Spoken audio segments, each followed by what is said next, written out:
देखिए गाइस, फिलहाल हम लोग यमुना जी के पास आ चुके हैं और ये यमुना जी के पास का लोकेशन है और हम जा रहे हैं, नदी दिखाएंगे। आज हम लोग घूमने आ ही गए। क्या हाल है? अच्छा है। क्या कहाँ आ गई हो? यमुना जी। चलो देखते हैं। यमुना जी भी आए नहीं है, बस पहुँचने वाले ही है। पहुँचने वाले हैं। सामने वो जो दिख रहा है ना, उसके बाद यमुना जी है। यमुना जी तो फिर हम लोग जाके सारे देखेंगे। पाप धुल लिया जाएगा वहाँ।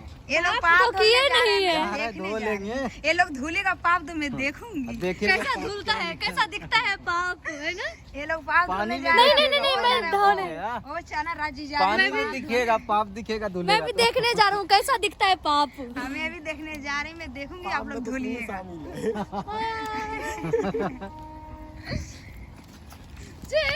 मजा आ गया आज तो घूम के। ये जानू प्यार में हमारा ओ जा